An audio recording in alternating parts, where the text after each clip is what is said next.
Hello guys, so today I'm going to try and record my performance on the last elimination round of Code Jam, the third round, so only 25 will qualify for the finals, and we'll see how it goes. So you can see that the round will start in just a few seconds, and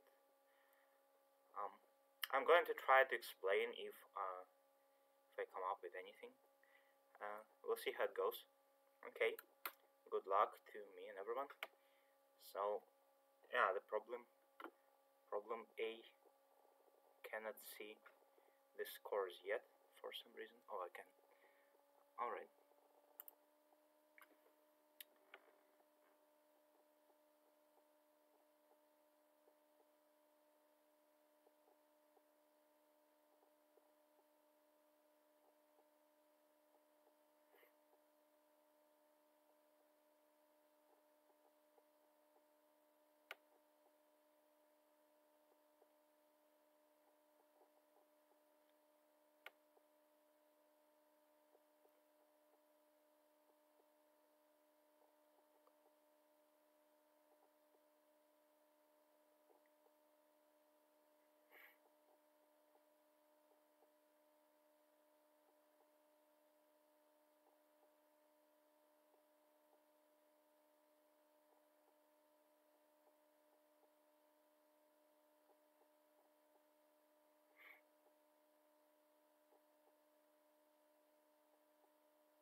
Okay, so this problem is concerned with the process on strings of length 5 or 9.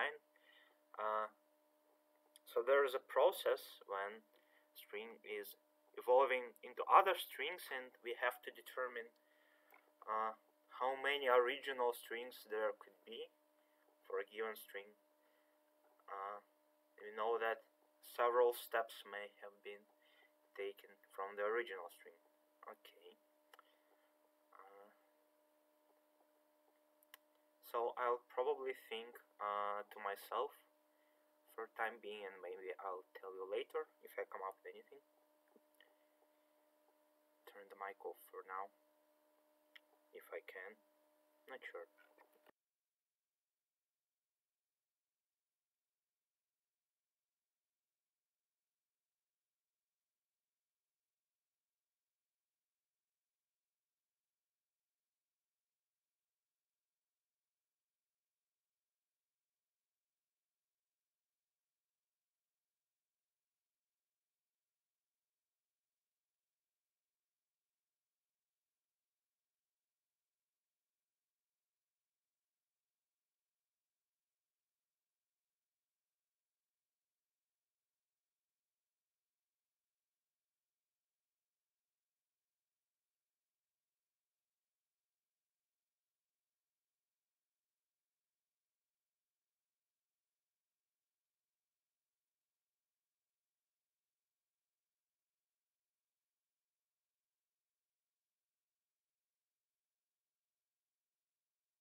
Okay, so seems to me that in this problem we may just generate all strings. Like, we know that if a string, if you take a step of a process, then the new string, like if you have length L, then the new string will have the sum of digits at most L, because it counts the number of occurrences of each character. So and we may generate all the strings. So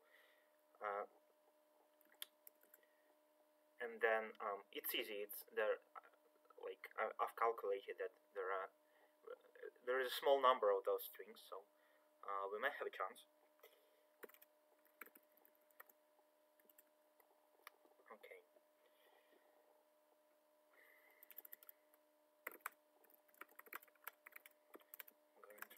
procedure that does it.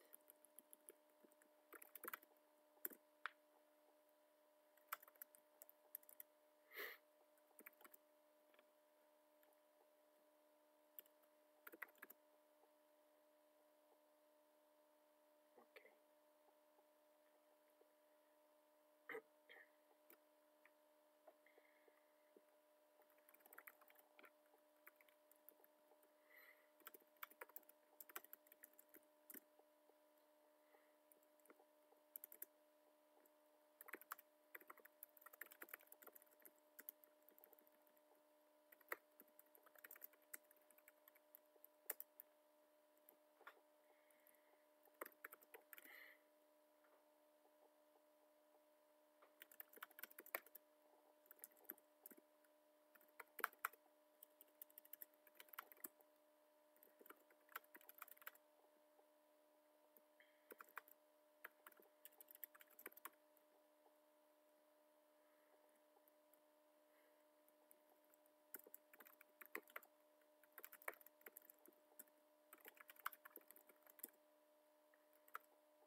Okay.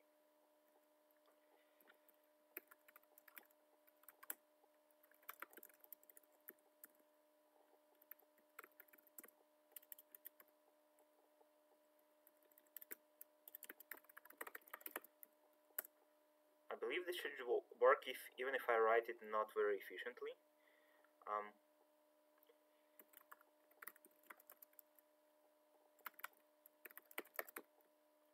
But we'll see how it goes. I can always run and check if it's good. Okay.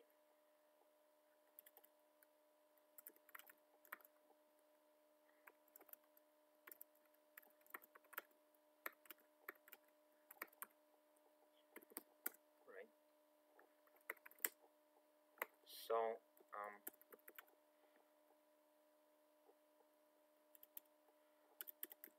looks like there are all. It's pretty much as I've suspected. So there are only as much strings.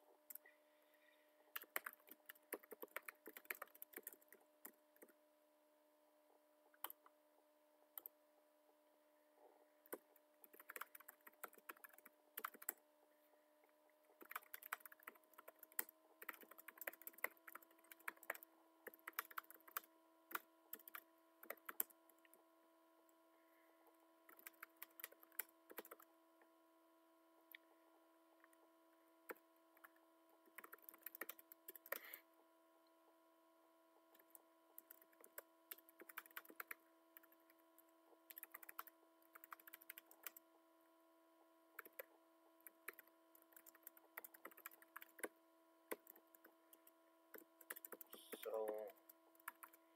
I believe that should be pretty much all, and we'll see if it works on the sample case. Okay, it doesn't. Okay.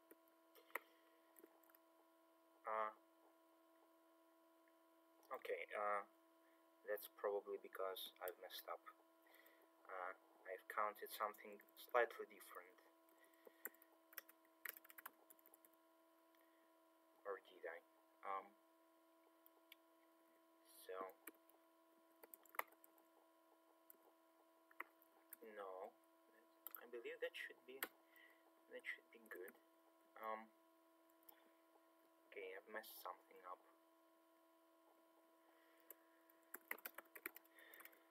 Let me see if I generated everything correctly.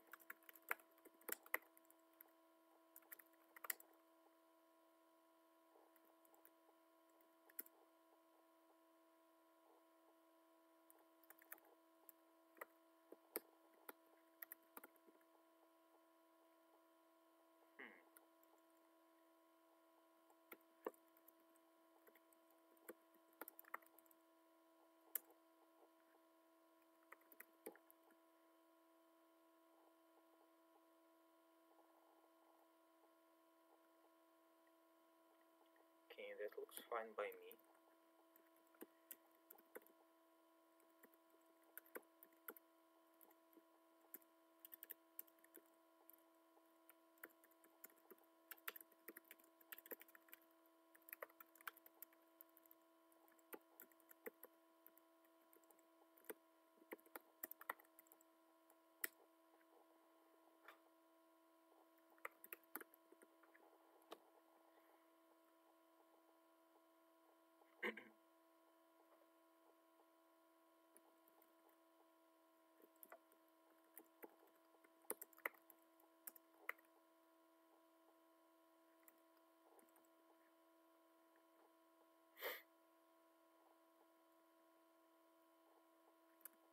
Okay.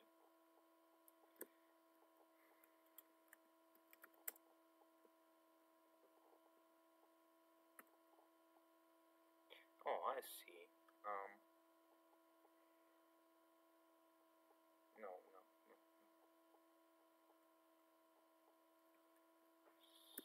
So, what's the matter?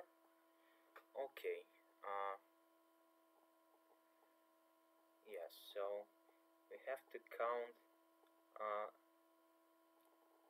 Alright. Okay. So we have to count the total number, like for what each particular. Alright. Have to think for a moment.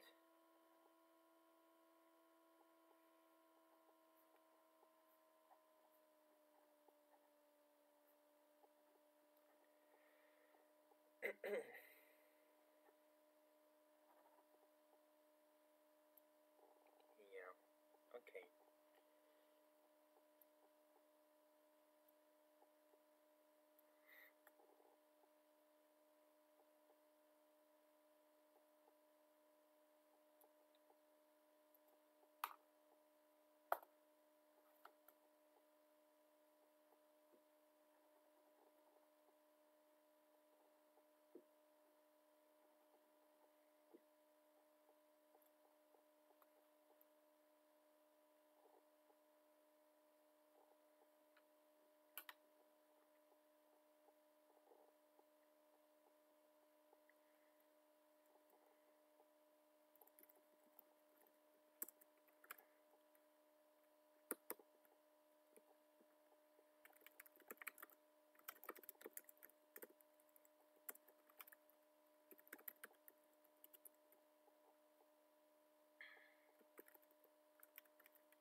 So this should count for each configuration the number of its immediate parents. So yeah, I believe if we do this should work.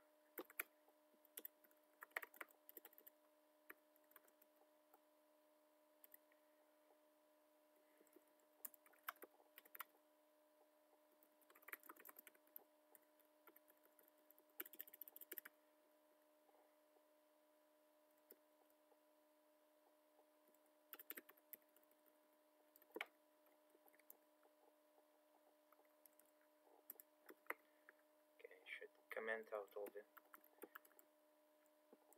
unnecessary things. And that fails. Okay, that's alright.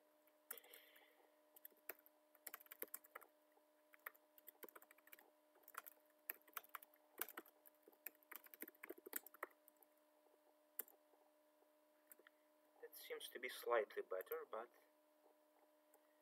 yeah, alright.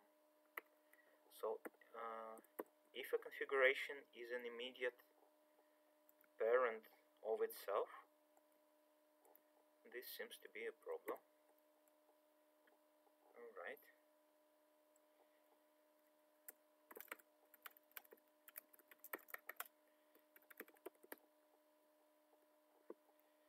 No, not here.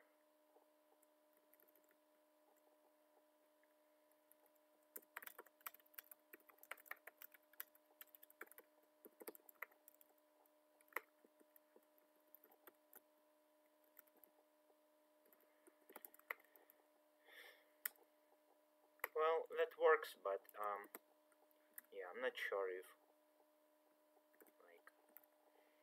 it works in the general case. So I would reason like for each configuration we count number of its immediate parents excluding itself, okay, and we add our and we add ourselves. So we have this tree rooted at ourselves. Let's see if it works in some large case. I don't know. Maybe 9 ones. Yeah, I'll put some number. Maybe something like this. That puts another number. Okay, that looks good. And another number. Okay. Pretty much as expected, I believe. So let's see how it handles the input. Okay. All the numbers seem to be in order. And let's see if it's correct. So I'm not sure at all if it's correct, but seems fine by me. Okay. So that gives me some confidence that it should work in the general case. Like if I were about to fail due to a mistake, it would have come up in some smaller. Okay, let me check for a moment if I've submitted the right output. Okay, should be fine. Yeah. So for some reason I'm first now. How come? So I was the only one to come up with the full solution. That should be lucky. So I have a few moments to check if my output looks plausible. Okay. So I don't think there should be a problem with some kind of overflows. Oh yeah, there it is. Alright, think it. So the answer, did it change? Is there any number that's greater than maxint? I don't think so. Okay. So just let me check if it's different.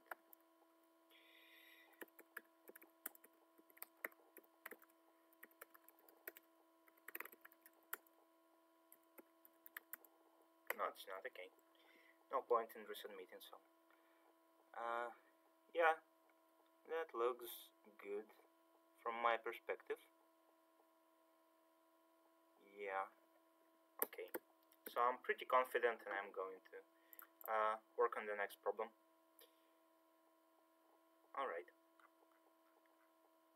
So, looks like I'm lucky with all the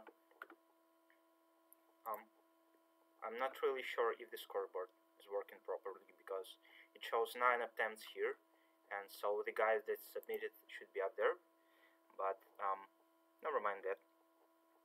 Okay, going to problem B. So I spent roughly 20 minutes. Alright.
Okay, so if I understand correctly, you're given a network with directed edges, and uh,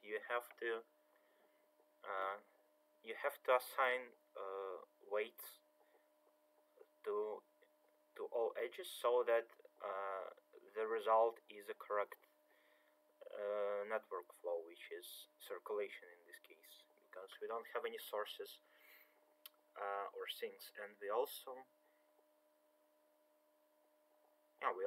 have to make it so each edge must have non-zero flow value, if I understand correctly. Oh yeah, and we have to we also can make it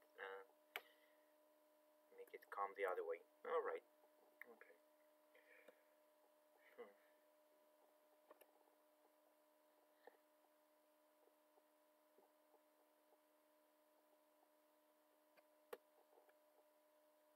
I think I understand correctly.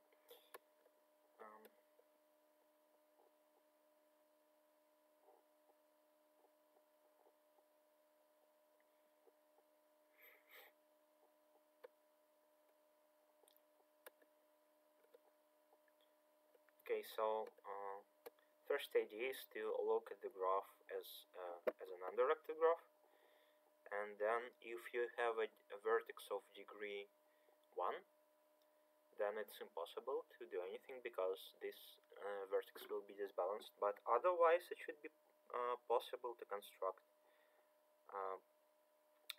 the flow using some construction. Not sure what will it be like. If you find any cycle, then you also have to satisfy everything else, but yeah, it doesn't seem too hard to me. I should just think with myself for a moment.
Okay, so the problem is, I believe it's hard to solve in general case because it's pretty easy to come up. Like you can choose some cycles and push some flow through them, but it's very hard to control the condition that no edge receives zero flow.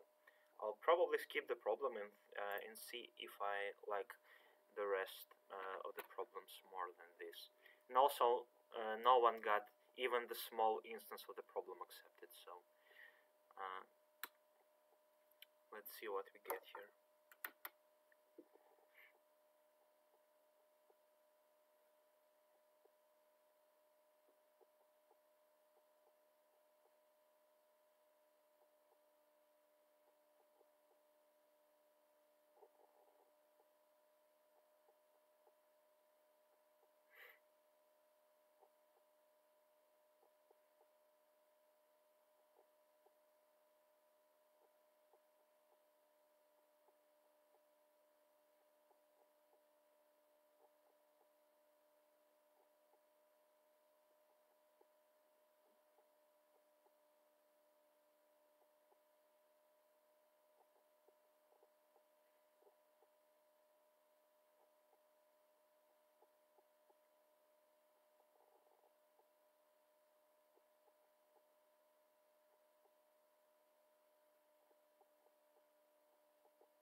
Okay, so we have this directed graph with each outcoming degree equal to 2, and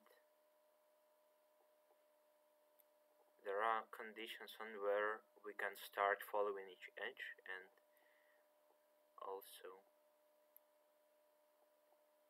how many hours does each transition take.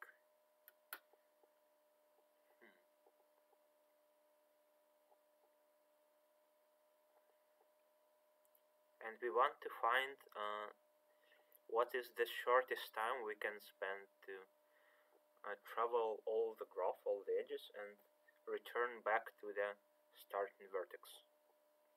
Okay.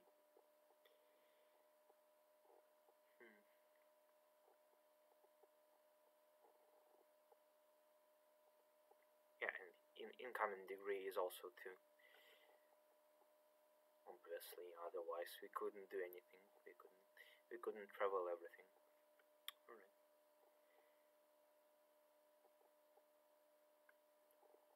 Oh, okay. So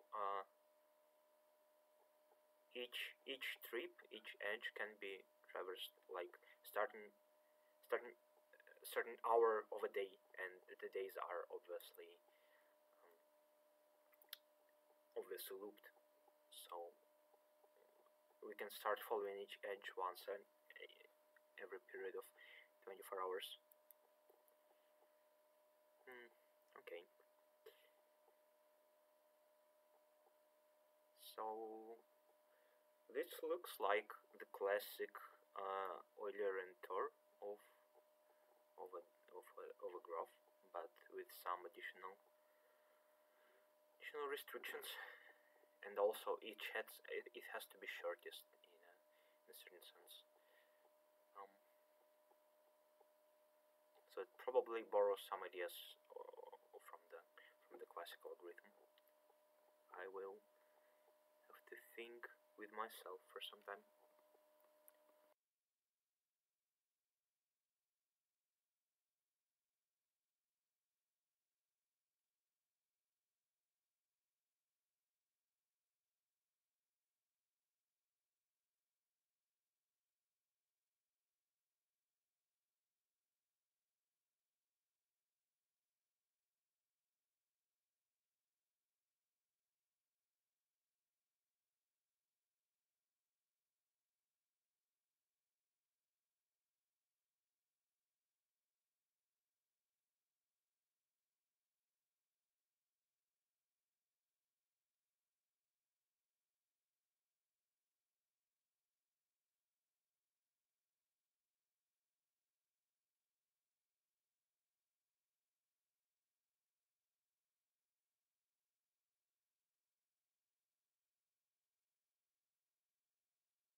Okay, so I think I know what to do with the problem, because I've seen a similar problem before, which I will probably describe later. I have the time. So the idea is that the only thing we have to do is to match in each vertex. We have two incoming edges and two outcoming edges. So we have to match an incoming edge with an outcoming edge, and we know how much penalty we will pay for it. Okay, because we know when each edge starts and finishes at which hour. So yeah, and we know which way is better than the other, because there are only two ways. Like, we know which way is optimal. So we have to match within each vertex. We have to match the edges that are adjacent to it, and this is the theoretically best answer that we can have. The problem is we may become disconnected because well, obviously, because there could be several cycles, several disjoint cycles in our answer that we obtain this way. And so where do we go from here is to try to glue these cycles up in some way. And so that is done by choosing a vertex and trying to trying to match the edges inside it the other way. The other that we have done before, and that is basically connecting the two cycles, and the rest is doing the minimal spanning tree on this side of the cycles. Yeah, so yeah, I know a problem that's solved the same way, and that's really helpful. So the rest is to code the solution. That shouldn't take very long, as long as I don't get distracted. Yeah, and you have to store the edges in some way. Okay.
Okay, so now we have to match. Yeah, and the first vertex needs special treatment.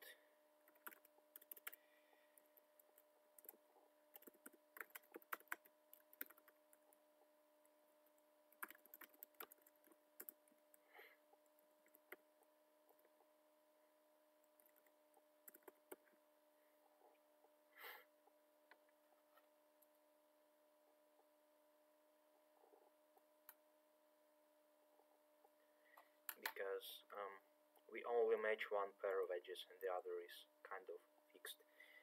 So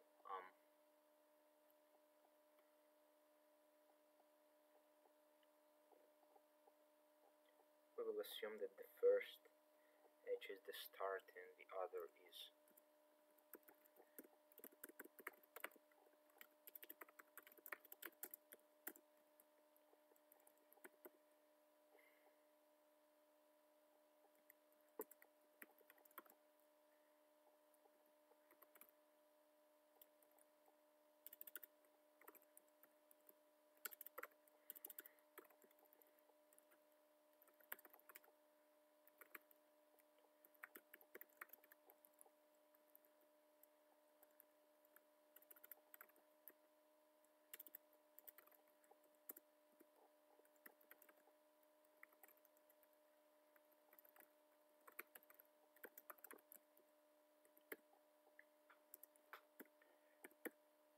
okay. So now we should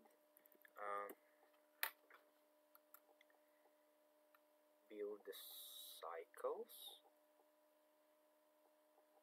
I suppose so.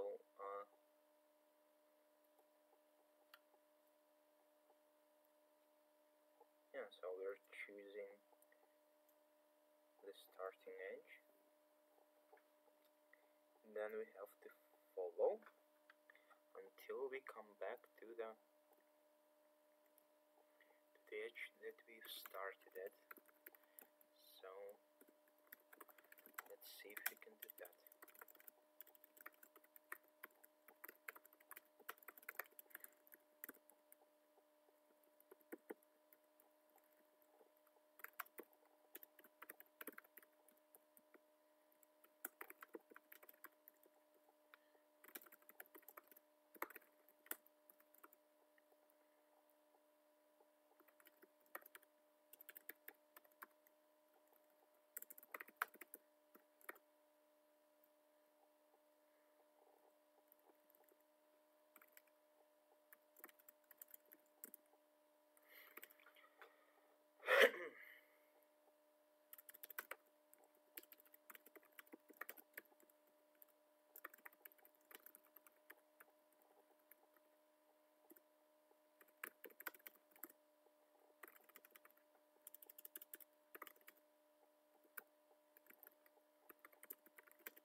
We also have to match the edges greedily. We can do that outside of all the loops. Let's make a penalty function.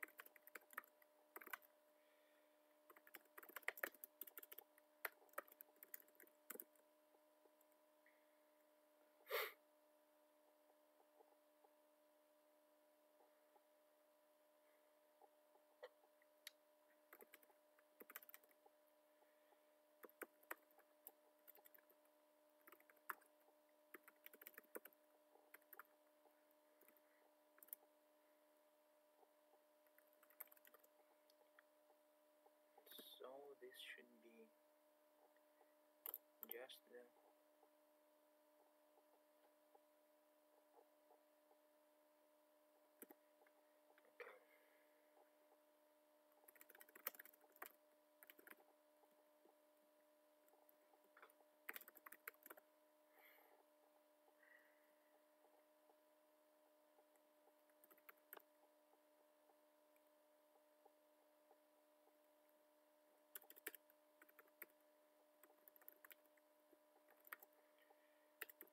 So we are doing this greedy rearrangement.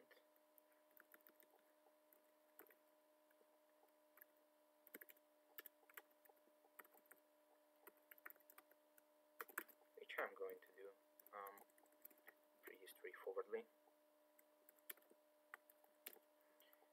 So we are basically just swapping the outcoming edges so that they are mapped in the best way. Okay.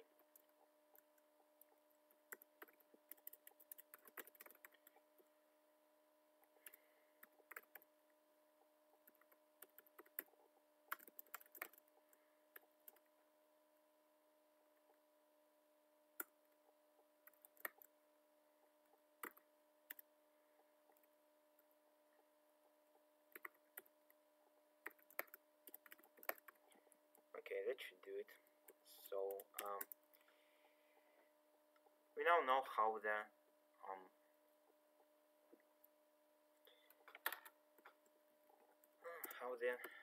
our edges are mapped and how they are arranged in the cycles. So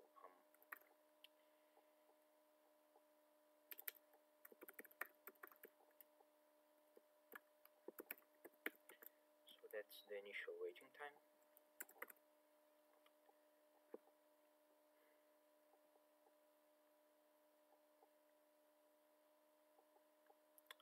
Yeah, that's correct.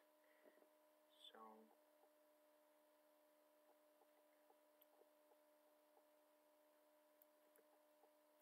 I mean, what's even going on? So this edge is the living one. Okay.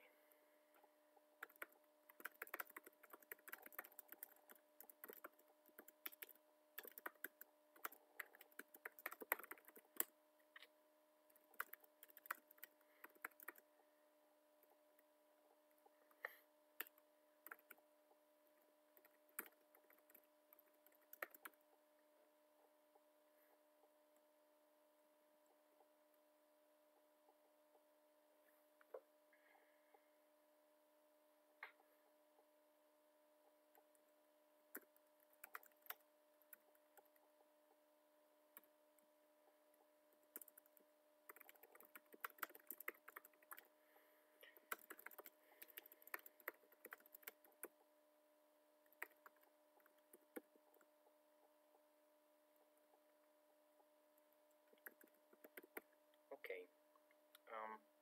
So we have these cycles, and now we have to do the minimum matching part. We know the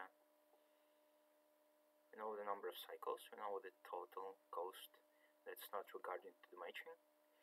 So yeah, the rest is basically just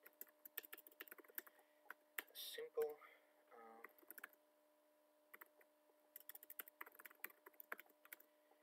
We'll go with cross-call. Okay, so in each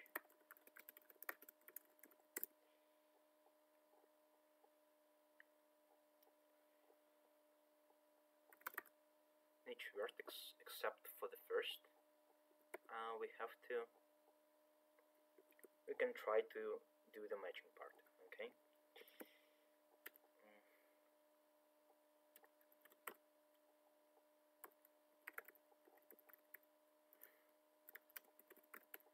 So there is a case when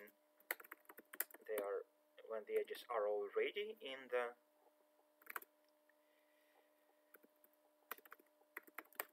same cycle, so there is no sense in dismantling them, like breaking the cycle. They only have to. I could probably recompute that, but no matter.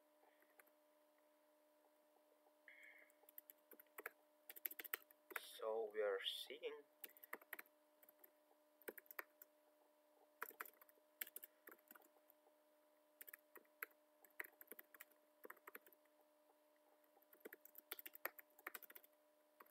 how much does it cost to rearranging the edges in the other way. We know it will be non-negative because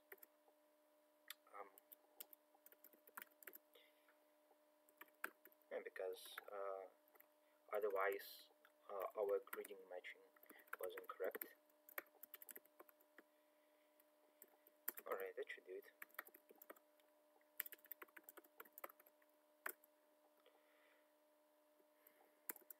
Now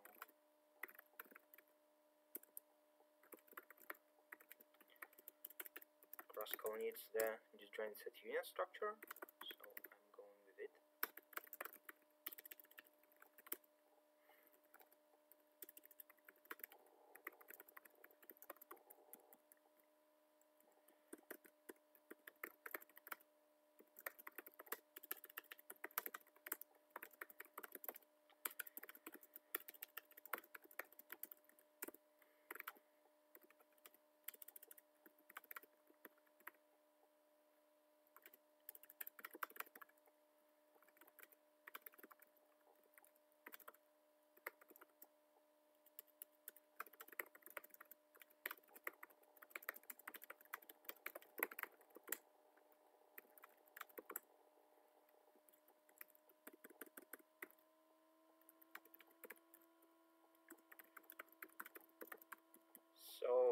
that should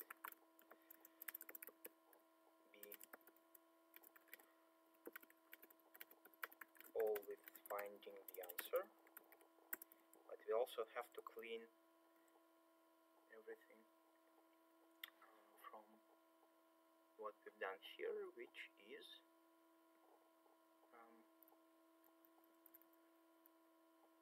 okay, what's going on here? Clean the visited. We have to clean the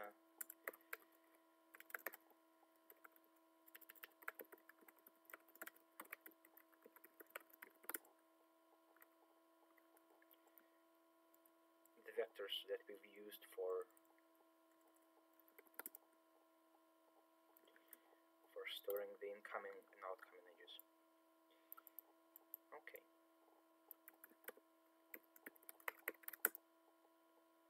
And that doesn't seem to work.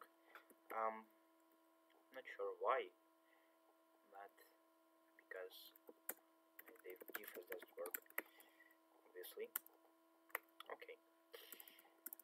So have to use my trusty Visual Studio to see what's going on.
Probably better if I draw a picture.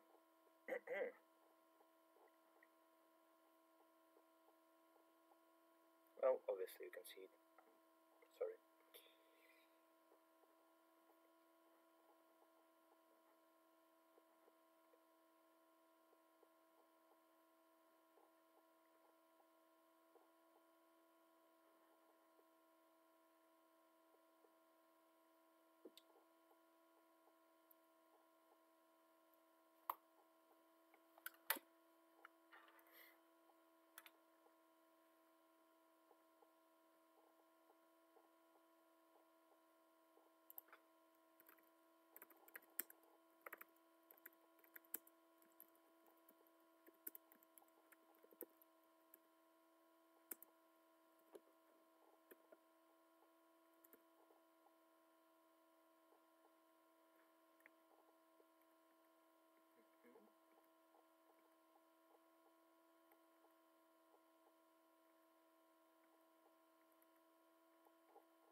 So what are the cycles?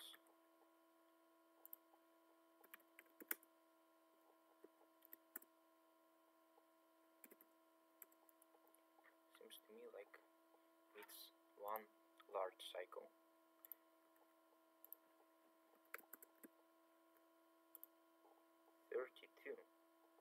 Okay.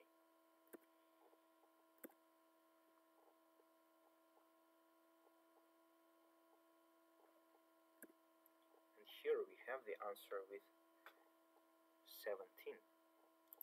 Is it? Yeah, 17. Okay, not sure how that came along, but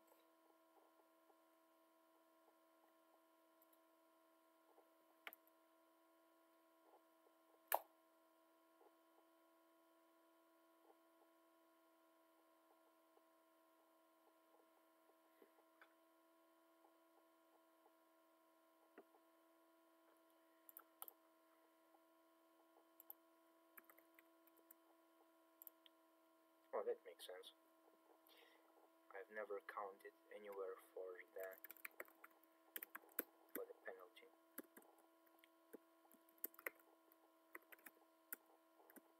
Okay, so that seems to work, and let me see if I can come up with some cases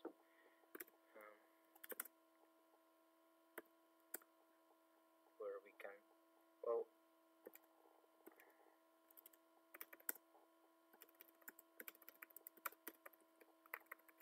it should be 0, and then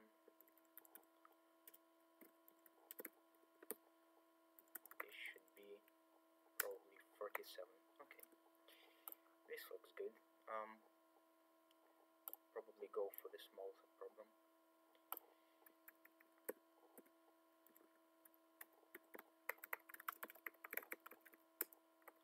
So I have some numbers, and there shouldn't be any issues with the overflows. I think it should be good. I'm not sure. Alright. So I don't think I have any chance of timing out, and I don't think there are any issues with with any mistakes in my reasoning. So here you go, the answers for the large subproblem. Yeah, okay. So there you go.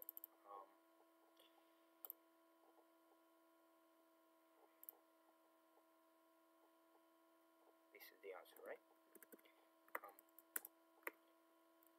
Yeah, this is not the output, not the same output I've submitted for the, yeah, it seems something else. Okay. I'm the only one to submit it. Doesn't look so hard. And I know that this problem was at a certain camp, a certain Russian camp. Okay, so the problem,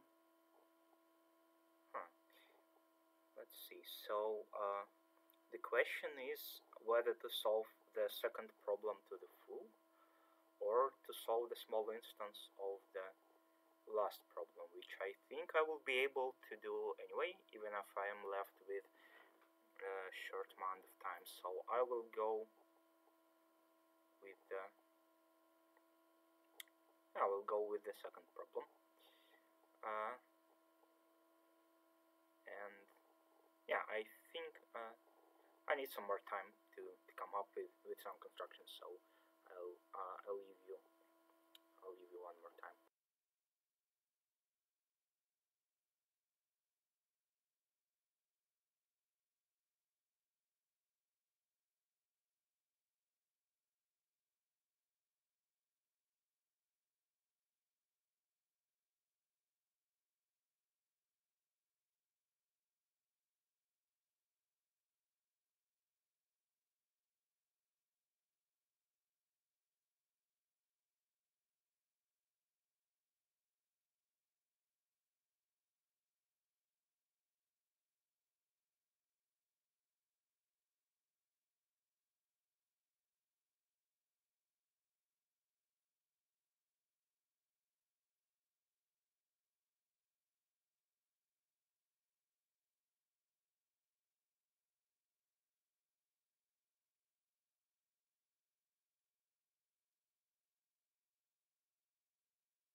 Okay, so I have an idea that it probably should work. I strongly believe that it should be. The idea is that so assume that we have covered our graph with cycles.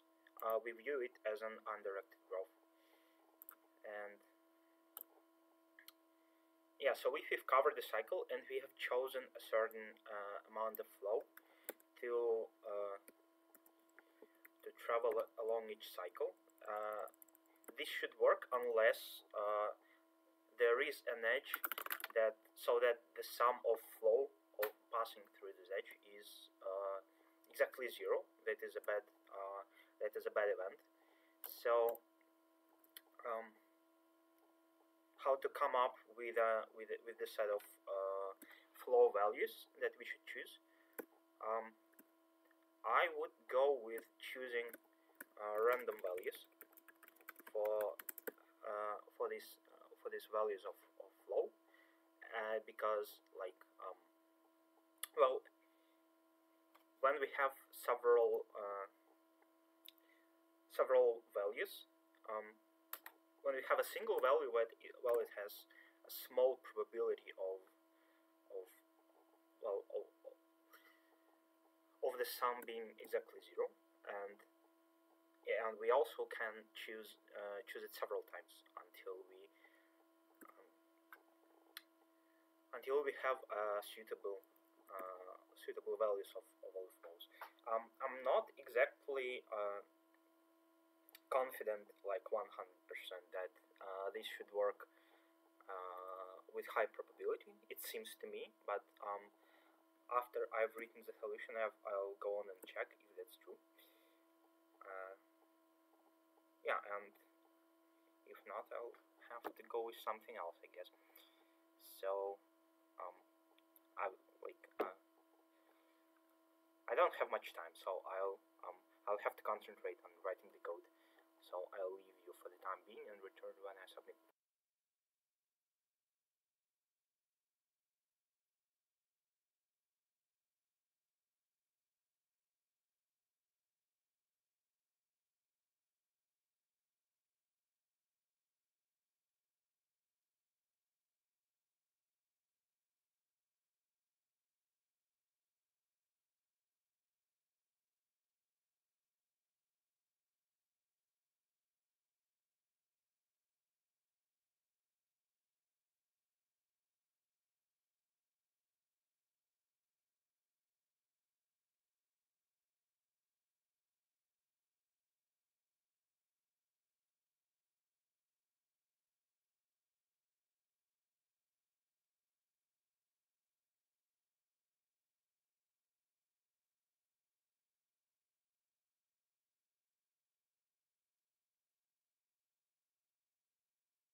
Okay, so it seems I got something to work right. Probably. I'll just have to check if my answer is correct.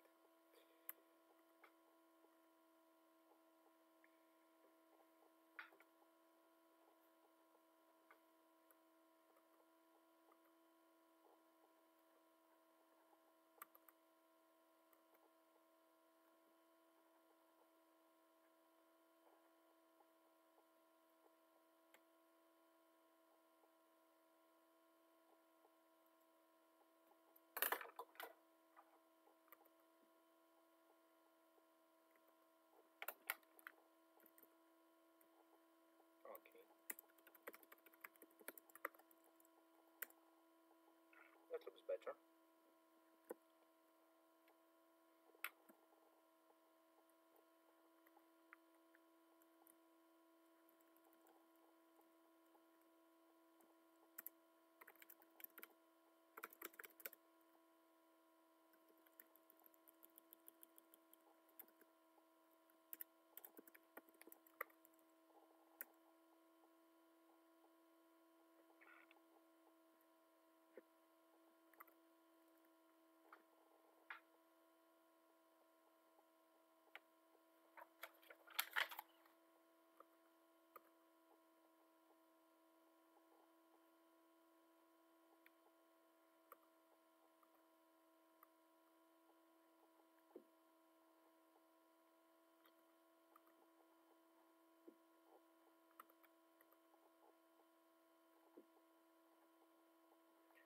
Well, seems to be working. I'll try and generate a random graph.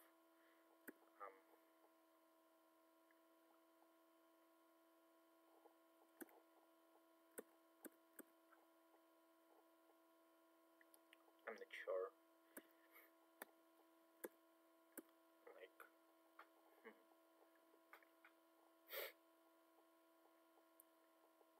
So the hardest case is when we need a lot of cycles to cover everything. So I'll try and generate this kind of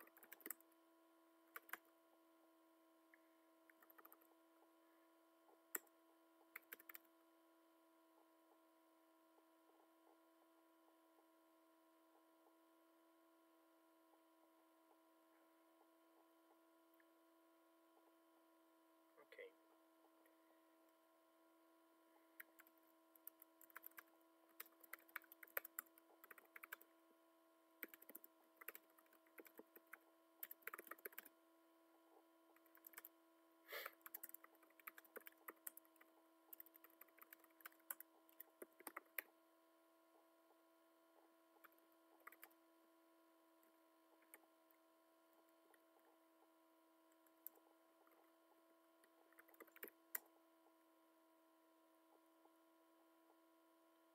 Okay, so this doesn't seem to work in this case.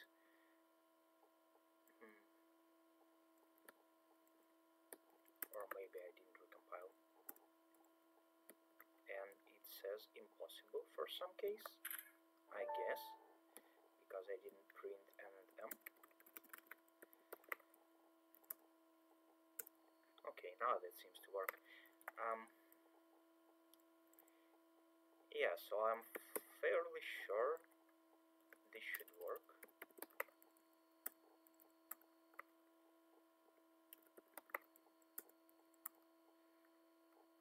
Yeah. So I'll see if I clean everything correctly, and I think we're good to go.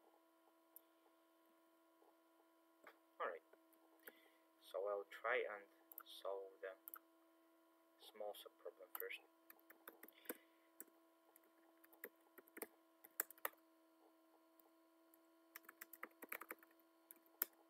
Okay, so that gave an answer. What is the second case?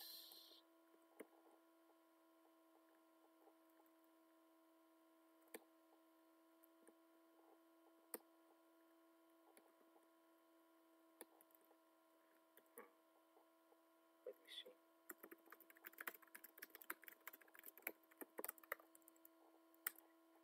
Alright.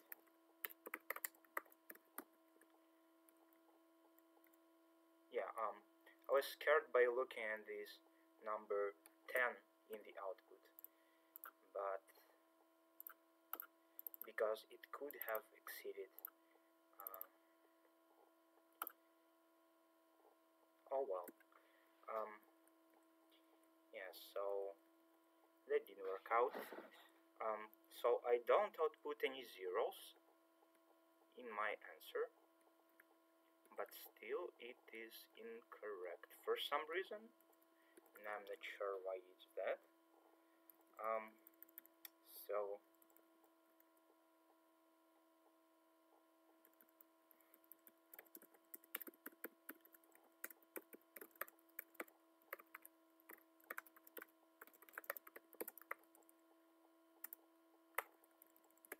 no assert failing.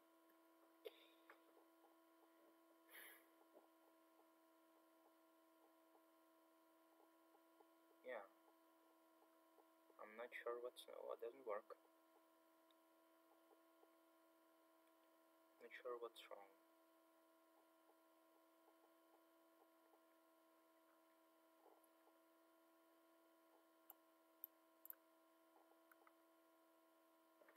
Okay. So should I write a checker? Maybe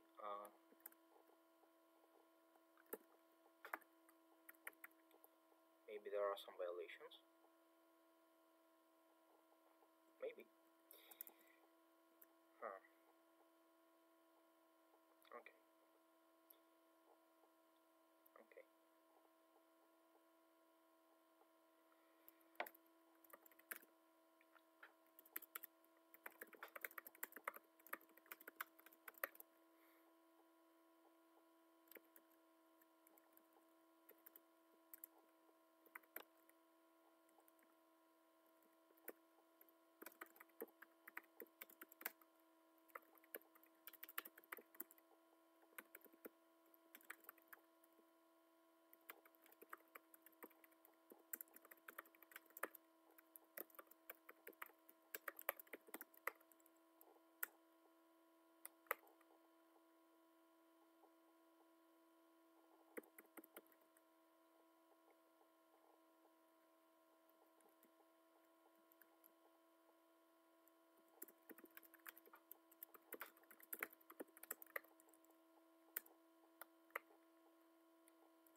So this seems to fail on the very last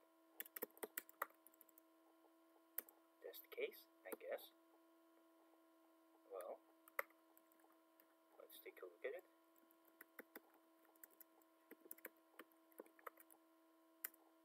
Yeah, doesn't seem to work for some reason. And let's see what is the answer to that.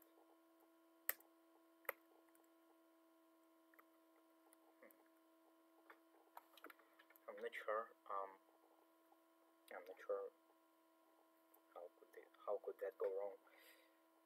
Like, I mean,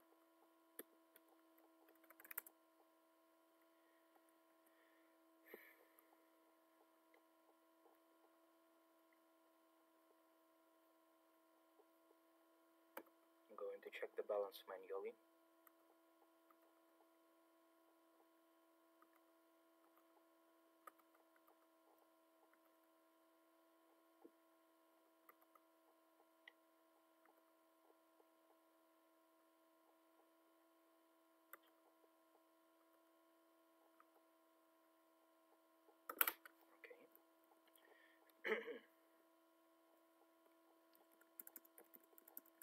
We'll probably have to look at what happens here.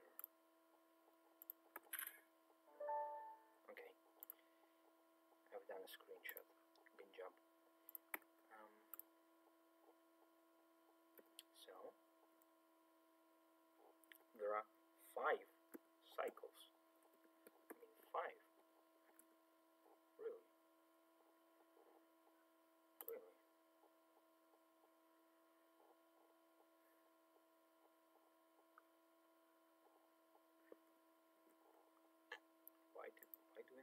the cycles.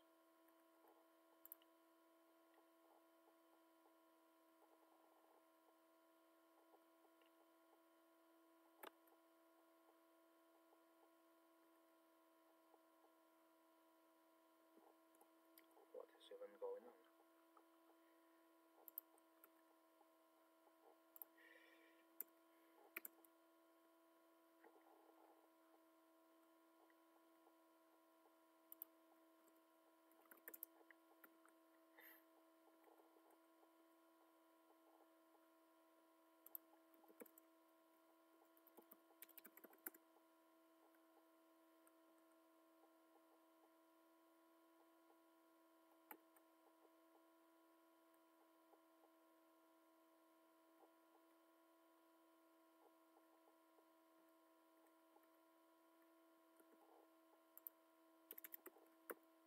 Okay, for some reason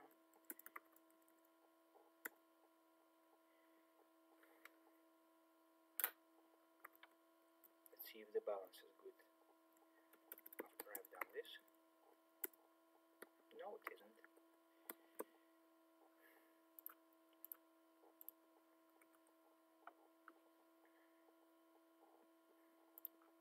If I write the cycles down.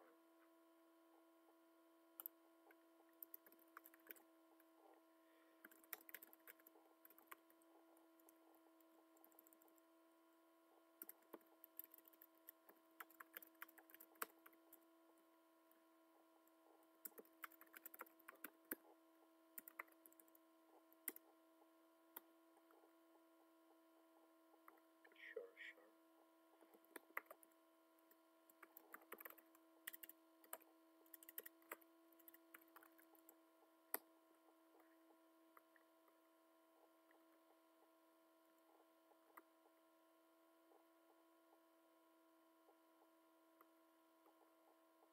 So you somehow chose to go with a single edge in the cycle. Not sure how could that be.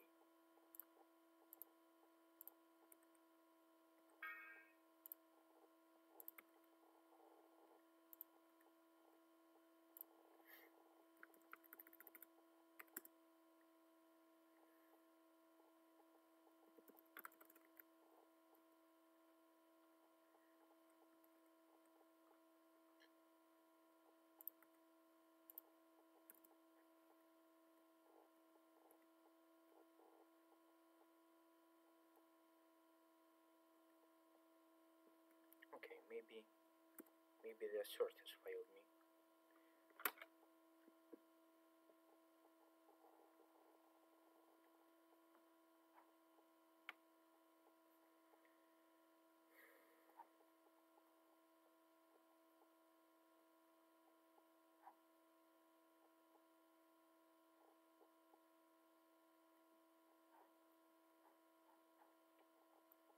Oh yeah.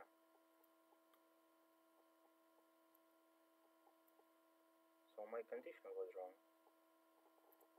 Yeah, alright. I can live with that. So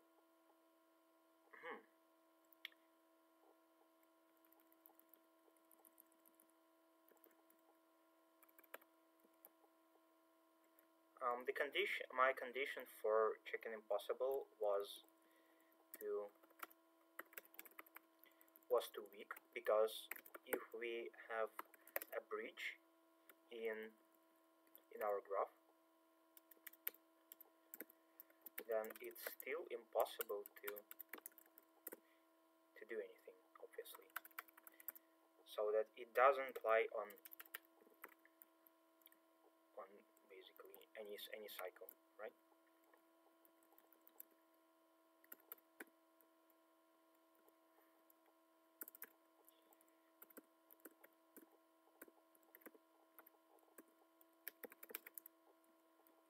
Yeah, I'm going to hack this.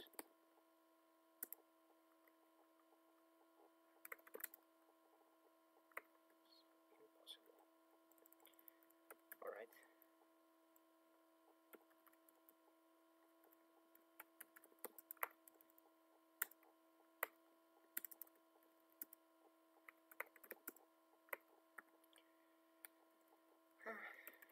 it was like very obvious. Yeah, and do I have the search on? Yeah, I have the search on. So I believe this should work for the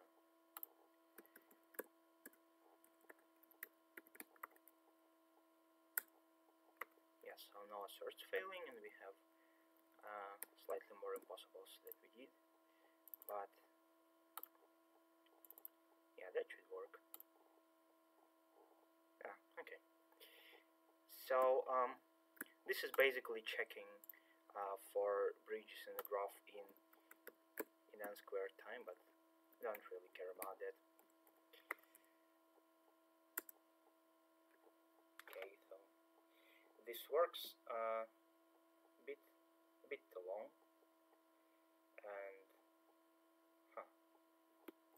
okay. So I have 8 minutes to fix that, don't I?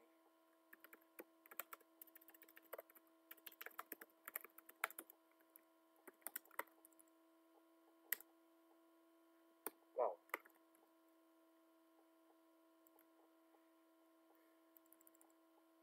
Yeah, that's okay.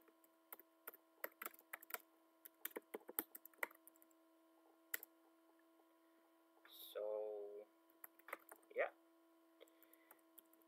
for some reason finding the weights in the way I was going to do that doesn't work too well, but is there still a chance for me to solve the problem? I'll have to hack this through. Okay, so yeah, that works a bit slow, because in the case of a complete graph we are alright, so we'll have to do some hacking.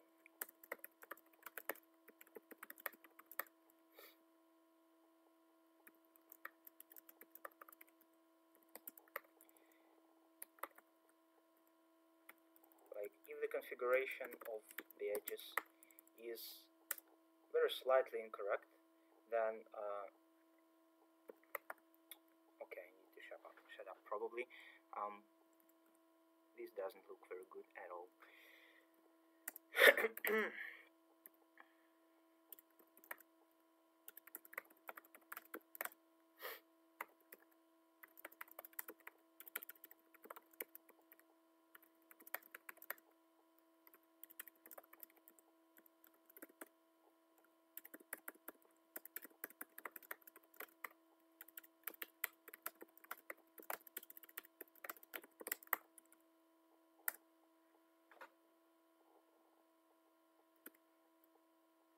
5 minutes.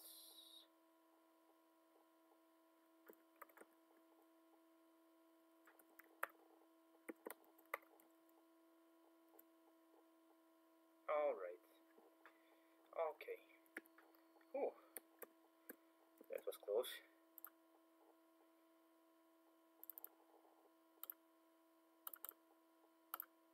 Ooh. My God.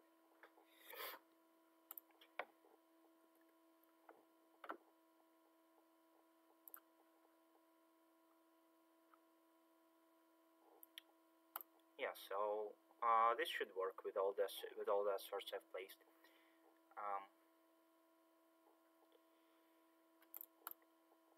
At least I'm confident that it works. So the problem was that if the configuration is of edges is unlucky, that I construct a slightly bad arrangement of cycles, which are probably too much of them or something, so that it's hard for me to find the random weights for the rest of for the final part of my solution. Yeah, and then I have to hack this part with randomizing my edge lists and whatnot, so that it's good enough for me to find the configuration, and also choosing some other parameters for generating the weights. Yeah, I didn't think of this. I probably should have tested for the worst case, but okay. So I'll now try to solve the final problem. I think it will be enough for me to solve the small instance to pass, provided that all other problems work. But if I'm able to solve the final problem, the final subproblem, the large of D, this should be really nice, I guess. Alright, so I'll read the problem and I'll get back to you after that.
Okay, so the small instance of the problem is a no-brainer. I will code it first to ensure that I get a good penalty time among those who solve everything but the last problem.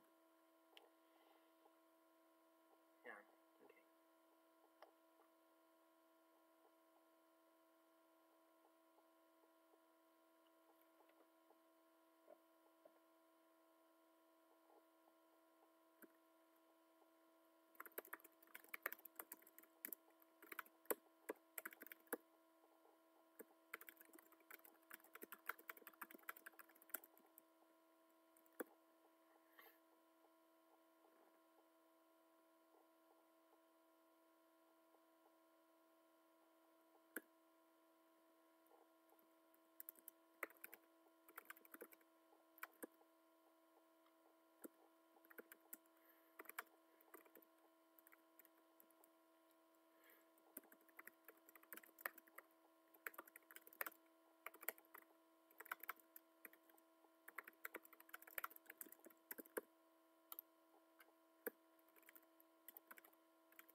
Yeah, so basically, if you have the small instance of the problem, I'm assuming that you've read that, we can basically just give some trivial upper bounds on the answer, and yeah, and then we have to check, obviously.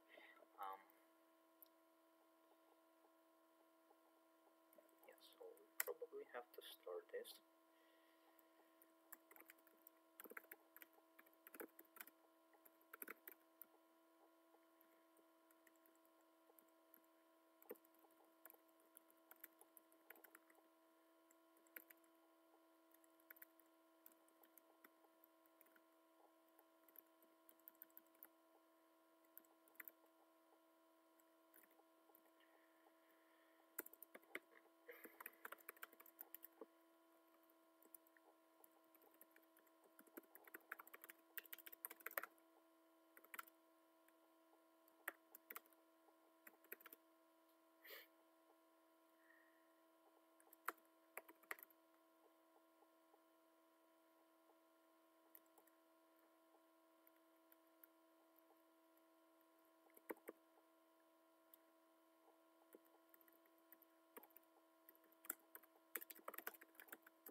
possible.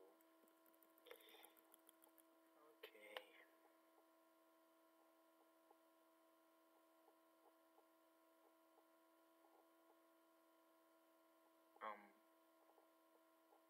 Hmm.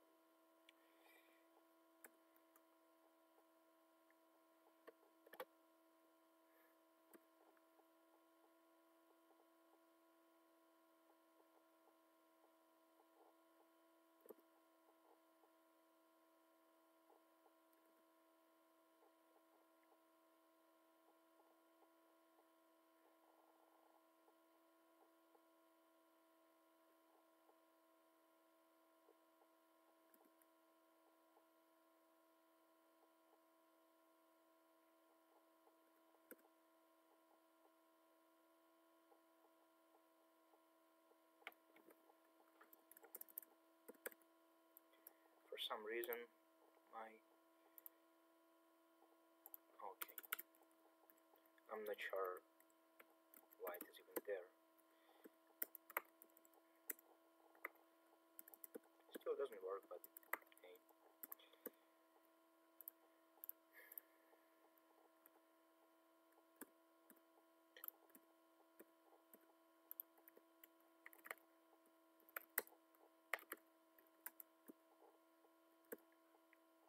In what?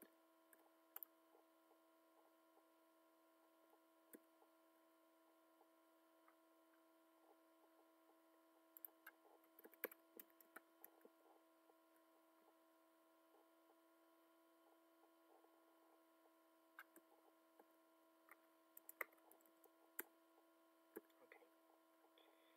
That seems to be slightly better.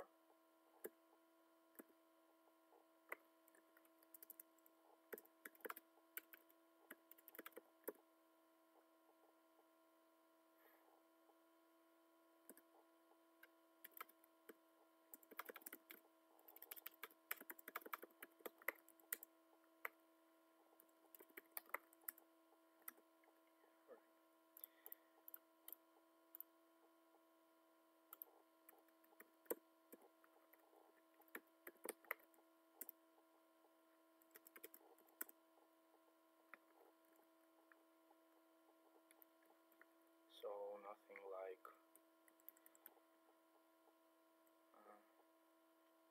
overflows.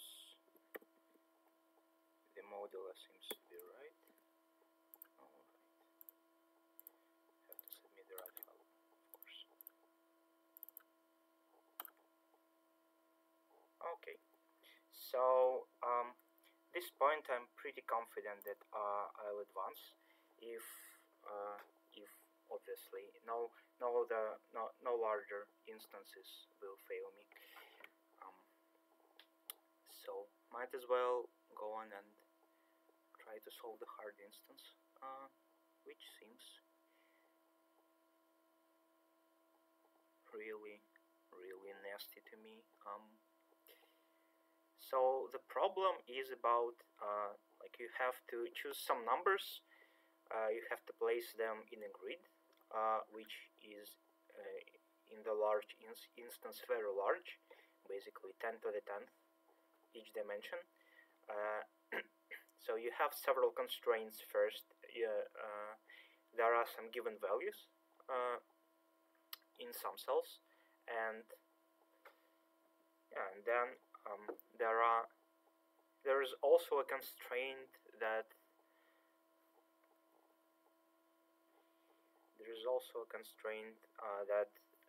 each pair of adjacent cells that share a site should have values that differ by at most d, where d is up to the 10 to the 9th.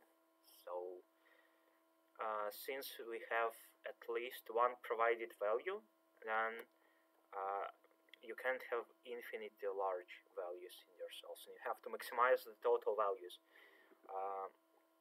in the grid, and print it modulo some number. Yeah, and so once you have this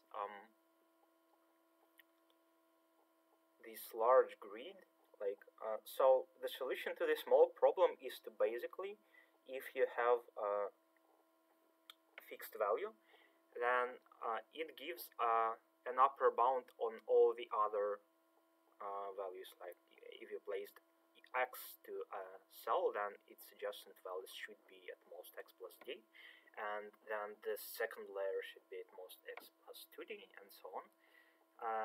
And basically the lowest of these upper bounds is the answer as shown by the small instance of the problem, which is exactly what I did.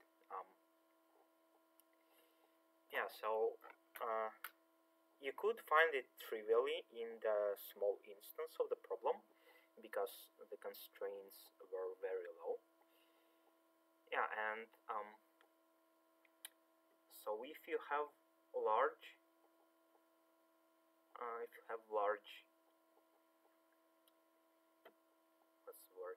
large constraints, you can't obviously do a two-dimensional array. You have to approach somewhat more geometrically,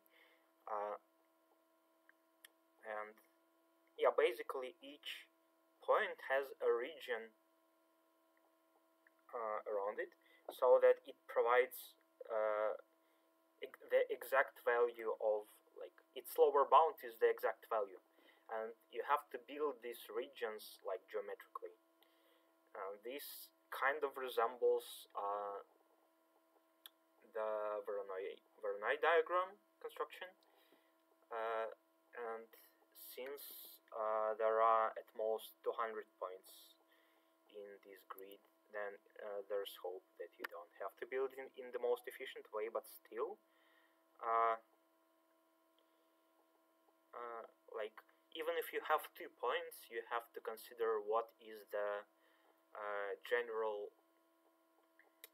general form of the border that separates the region, and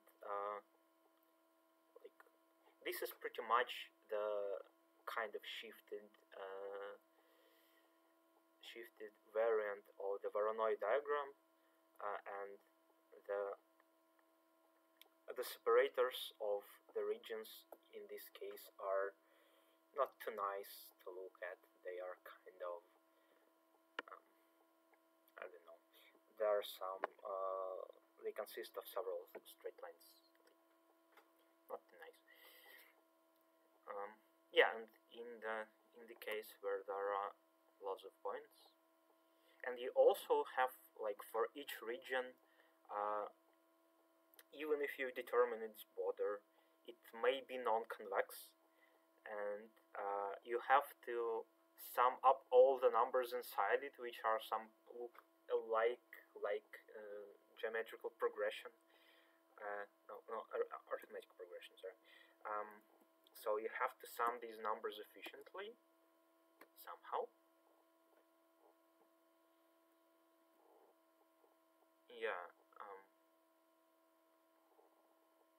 Doesn't look too nice to me at all. I'm not sure if I'll even start on the code for this problem, because it seems just too complex to me. Like, if I had an hour, maybe I would, but that's just very bad news. Maybe there's a simpler approach.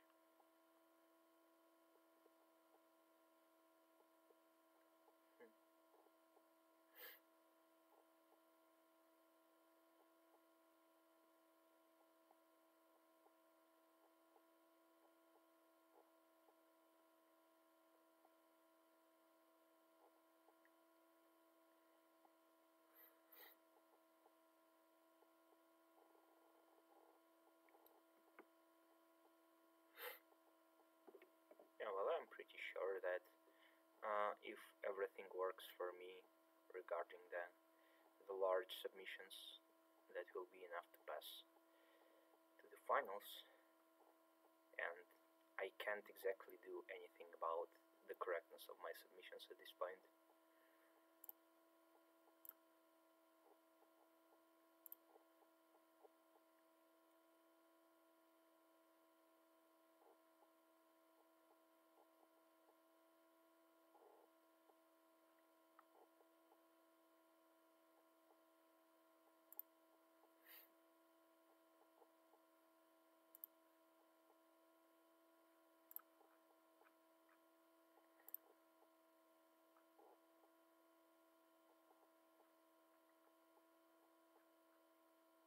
looks like someone submitted this problem. Can't exactly find them on the leaderboard.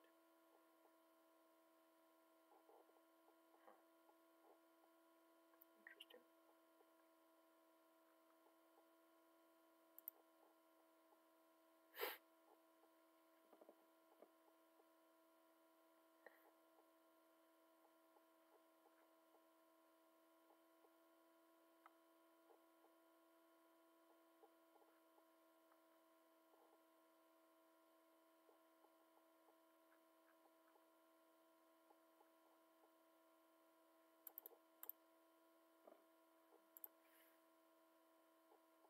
Okay, maybe I'll just think with myself for about the theoretical solution, like what could it look like. So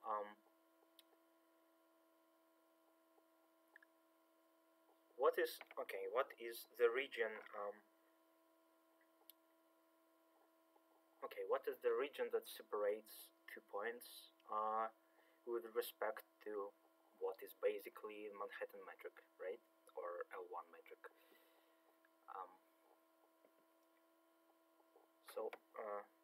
Okay, I won't use MS Paint to draw, but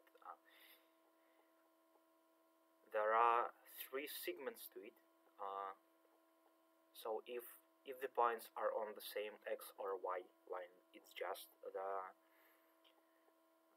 basically the middle perpendicular of them, and if they are misaligned, then there's a diagonal segment. So for a certain point, to find its region, we have to intersect these kinds of regions, right? And there are n of them. And there is also the rectangle. Okay.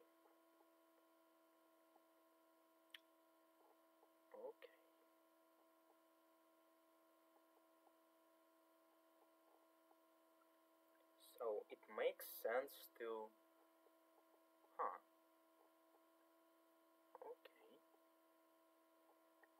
So it makes sense to consider 4 quadrants of the plane with respect to our point, and if we limit ourselves to these regions, then it's I believe it's pretty simple to these regions within each quadrant, they have some they look controllable at least. Okay.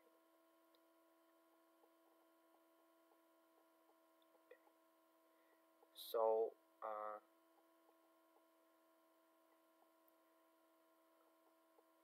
we have the constraints that are basically lower half plane, left half plane, and also these trapezoid looking kind of thing, which is okay.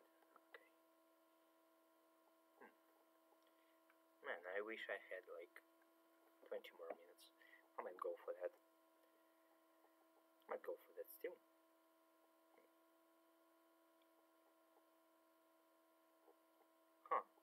So basically, there are 3 kinds of limits on our point. Okay. And then how should we do the summing? We can't we should go with summing up a lot of arithmetic progressions, but still that looks kind of tractable. Well, maybe. Okay.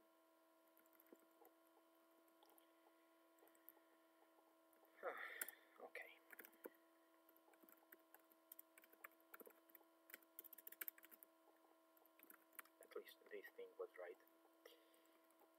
So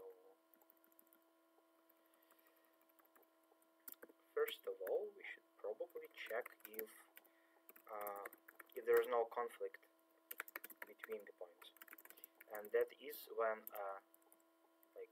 when two fixed points have like they differ too much.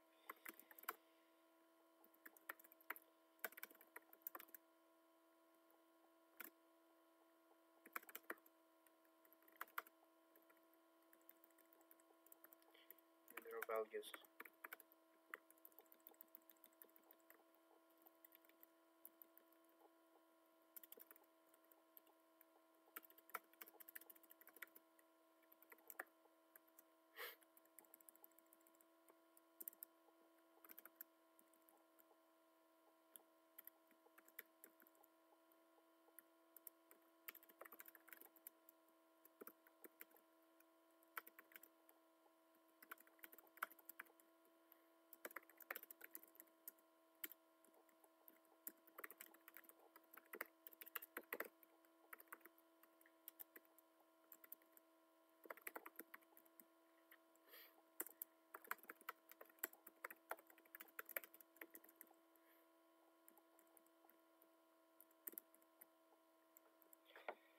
Okay.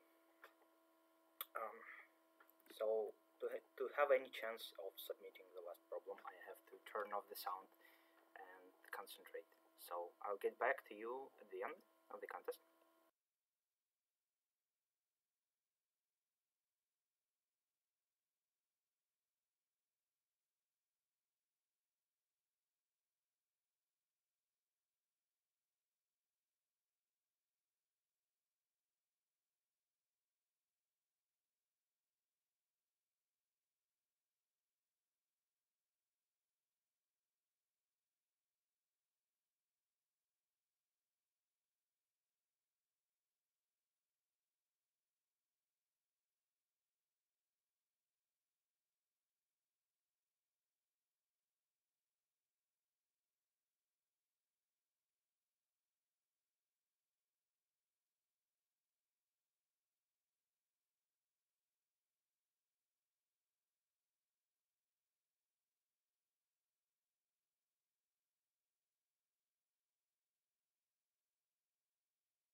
Okay, so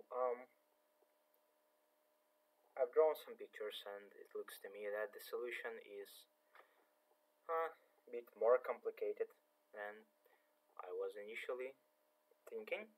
Um, I kind of know how to implement the solution within the hour long interval. So I think for the rest of the record, I will try to describe this in words, uh, and then I'll stop even if I finish before the end of the contest, because there's not much to tell, and you will be able to see the results even if I stop streaming. So the approach here is, okay, I will open the MS Paint.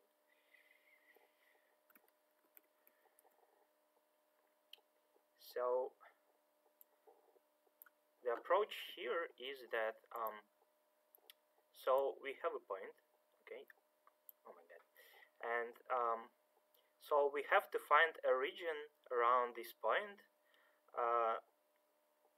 so that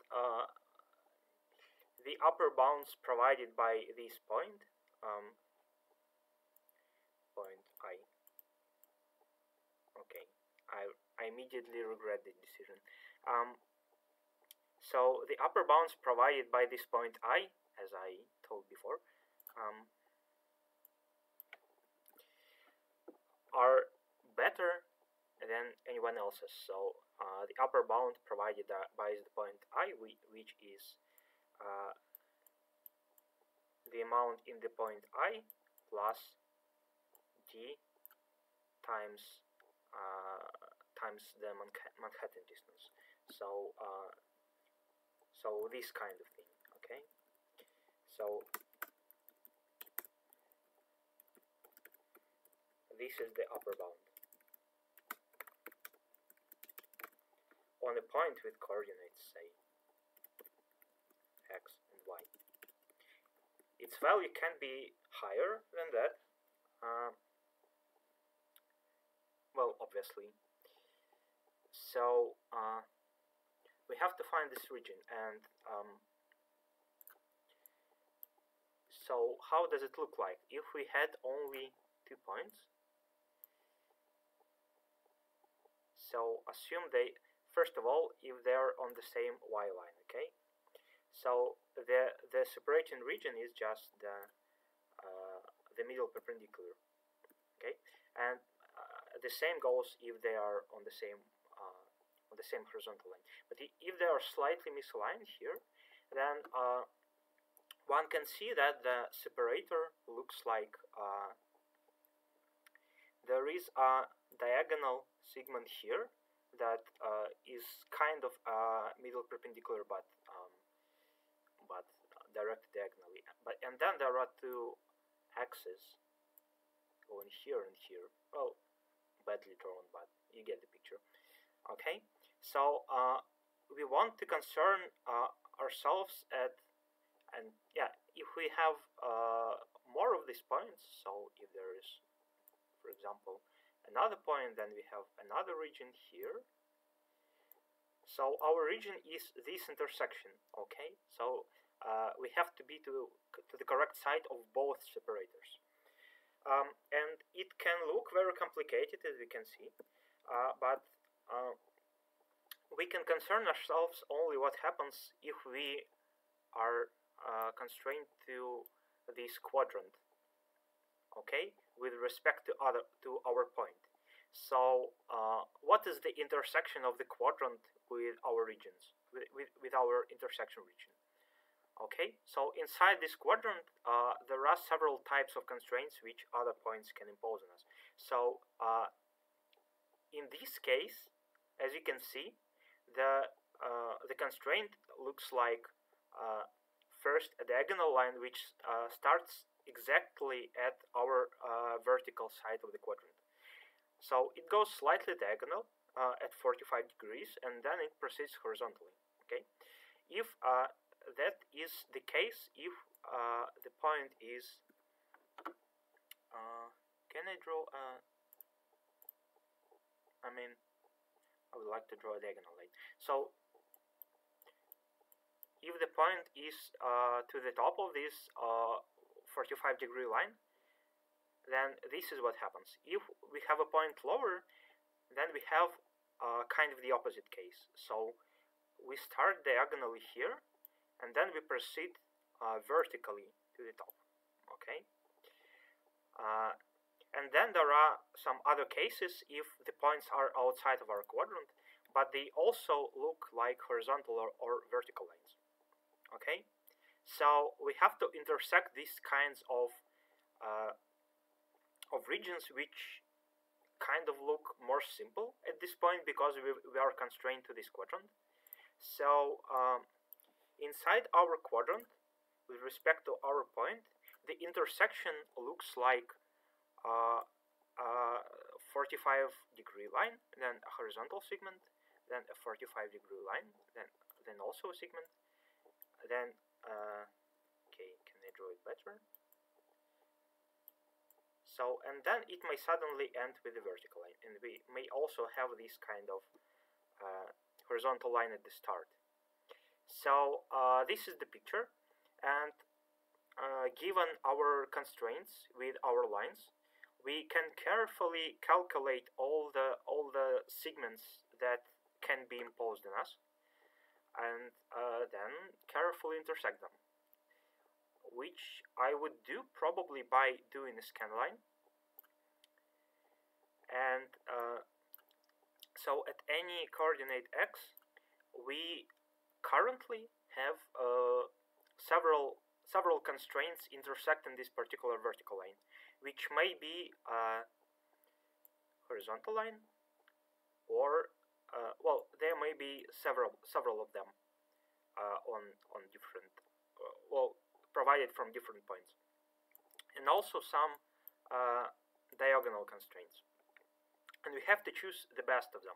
So we have to choose the best diagonal constraint and the best horizontal constraint, and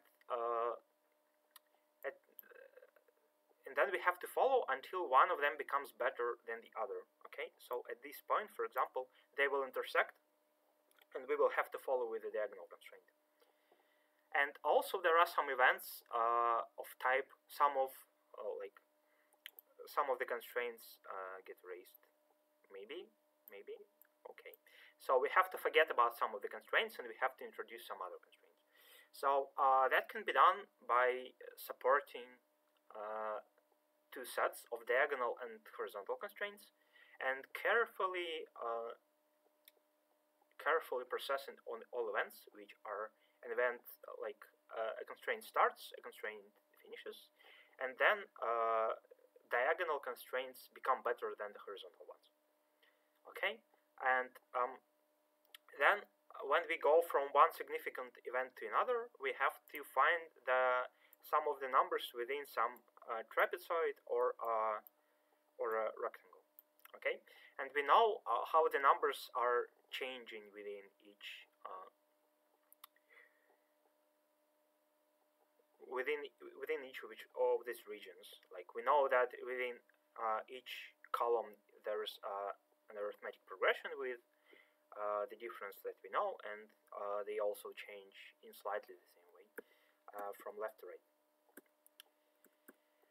So the rest is summing on paper and then plugging your formulas in the code. Yeah, and also you have to carefully to take care not to count the numbers on the border here twice from 2 points. Like we may think for a number that's on the border to belong to one point and the other point simultaneously, and that's the problem because we only have to count for each point one time. So that's the summary of solution with, I think it should be n cubed on each test case, which looks good. So that should work well within. Wow. So that should work well within the time limit of 8 minutes. Yeah, so that's roughly the idea, but you have to take care about a lot of border cases, like where to go with each point and how not to count anything twice. So yeah, but still it seems pretty tractable to me. Maybe if I had an hour, I would go with writing this solution. Yeah, so this is my goal on the solution to the hard subproblem of the problem D, the hardest problem on the today's set. And you can see that we already have some submissions on them, so it's interesting to see if any of them pass. Yeah. And regarding all the other problems, I believe I gave sufficient explanation about my solutions and how I came up with them. So I hope that this first experience of streaming was sufficiently good and there are no technical problems. And yeah, I hope to do more if that goes well. So let me know what you think, and thank you for watching. Good luck.